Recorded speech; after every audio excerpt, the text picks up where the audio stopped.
Going into round 7 of the Qatar Masters Open, Magnus Carlsen led by a half point. He played Sjugirov, and they had an intriguing battle with both players, doing their best to go for a win, but it ended in a draw. And that gave other players the chance to catch Carlsen up. Now, Mamedyarov succeeded in beating Ganguly, so he now shares the lead with Carlsen. And, well, there are others who could also catch up by winning. For example, in this game, Sjugirov against Dmitry Jakovenko. In fact, both players represent Russia, but Sjugirov was born in Elista, the capital of Kalmykia, where Kizan Ilyumzhinov is from. He's only 22 years old, and he's quite a prospect for the future. Jakovenko, a highly experienced player from Russia. He's been part of Russian teams going back several years. So, without further ado, let's have a look at this game. So it starts off very calmly with a reti, and the system that Black is playing here is, I think, very, very reliable. It's a kind of reverse torre, or I'm not quite sure how you describe this really, but has a good reputation. You put a pawn in the middle and you bring your bishop out before potentially closing with e6. The move that I like here is simply knight d7. Now sometimes you're going to play e6, but sometimes you want to put that pawn on e5, so it just gives you more flexibility.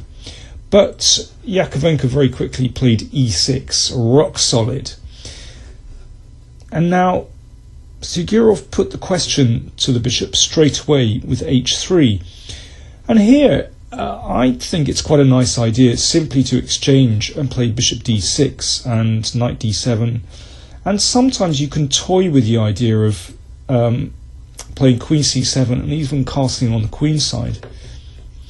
But Jakovenko just dropped the bishop back to h5. So d3, white continuing in this typical reti fashion. Knight d7. Now e4 and bishop d6. Okay, all pretty normal so far. And now white trades on d5 and plays c4. Well, this is very logical. So you have this beautiful bishop on g2. And I think you really want to, of course, open up the long diagonal for the bishop. And this makes a lot of sense, particularly when this bishop has moved away from c8. So this bishop on g2 hasn't really got an opponent, so very logical to open up this diagonal. So black held firm for the moment with knight e7 and knight c3. And again, black doesn't really want to trade here. Opens up the d file for the queen and potentially that square, and that's a very pleasant position for white. But instead castles kingside, and this is a known position. So white takes on d5. Now if knight takes, then that queen can come to b3 looking at both pawns, and it's a bit better for white. So e takes d5. Now queen b3 would be met by knight c5. That's the difference, and the queen can't capture on d5 because of the knight. So in order to get things going, white has to, well, not exactly compromise, but well, for example, in this game he plays g4. But let's just have a look. What happens if white plays d4? So that prevents this knight on d7 moving to these squares. And then queen b3. And now this can be met by knight b6. And black certainly has counterplay in this position with the knight coming to c4. Now compare this with what occurs in the game. So in the game, white played g4, knocked back the bishop, and played knight h4. Well, this is in many ways very logical. You're chasing down this bishop, and you're also opening up the long diagonal for this one and putting more pressure on d5. Now, of course, the downside is that you slightly weaken your king position along this diagonal. And, well, it's a very double-edged position. It's been seen before, and here knight c5 has been the most popular move. So looking at that pawn here, and also spinning that knight round after d4 into e6, and that looks not only at d4 but also the f4 square. And well, Sjugirov had this position with black, and it's fantastically complicated, with white's king starting to open up, but also black's king potentially as well. But in this game, instead of knight c5, which I think is the best move, black played knight b6.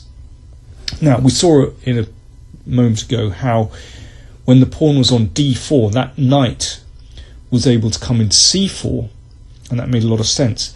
But with the pawn on d3, this is a very different position. And watch what happens. Well, first of all, bishop g5 from Sjugirov. Okay, that makes sense. You're putting some pressure here and then on d5. And, well, black could play f6. I mean, I think this is actually quite an interesting way to play. It involves a pawn sacrifice. So it's clear that this pawn is going to drop. But black could go for it completely with f5. Just give this one up and hope that he's going to get some play on the king side somehow.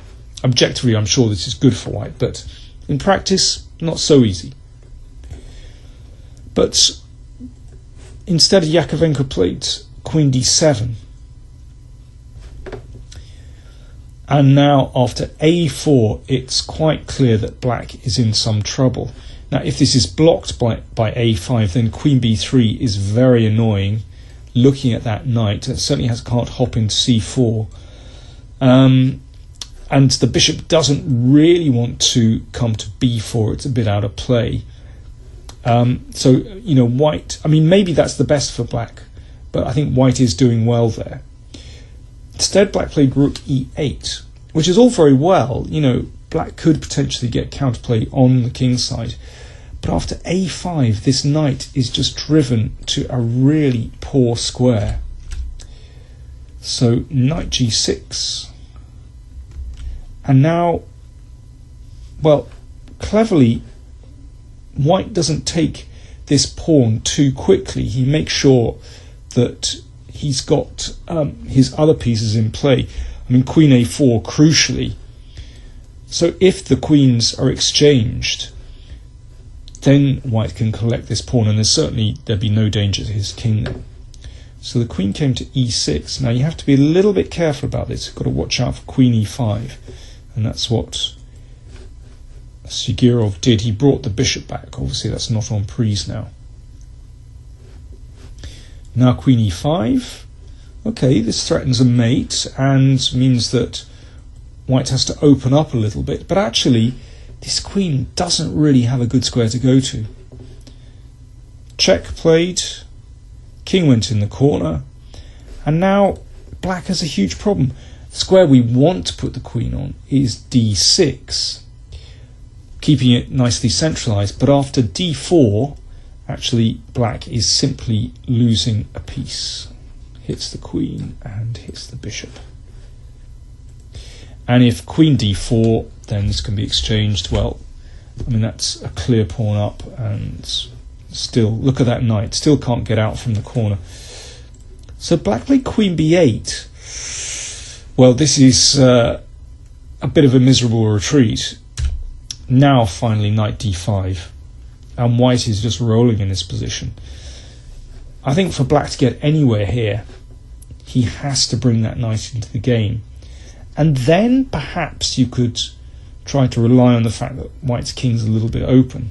The problem is, if knight c7, you push on, and after the knight moves, then bishop f4, and that's obviously just a winning pin. So bishop d6 first to cover that diagonal, but black is just too slow here. Queen d4 was played. I mean, this is admirably direct. And, well, if knight c7 now, then this little discovered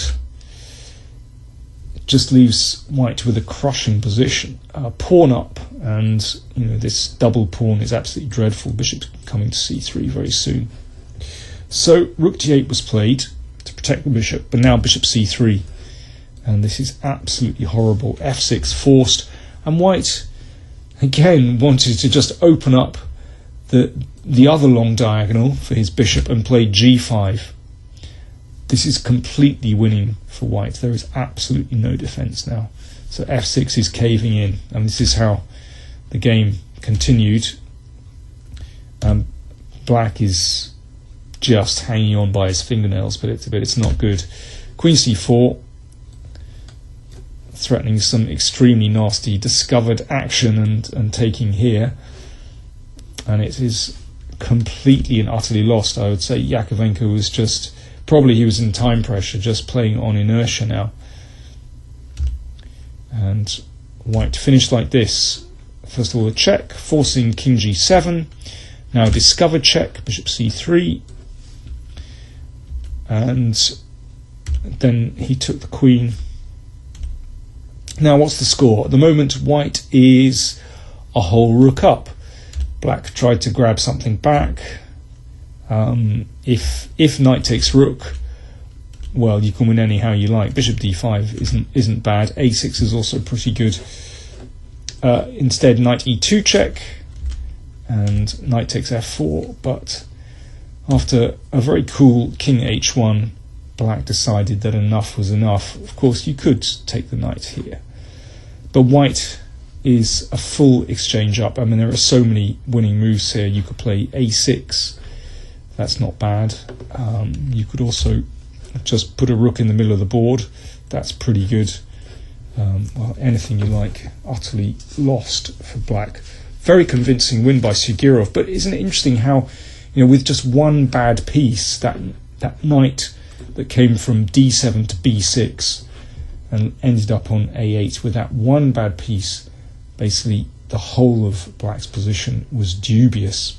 But yeah, knight c5, much better move than playing knight to b6.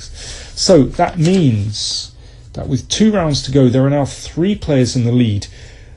Mamedyarov and Carlsen both have 5.5, and they play each other tomorrow. And Sjugirov also has 5.5, and he plays Kramnik in the next round. That is a severe test for him.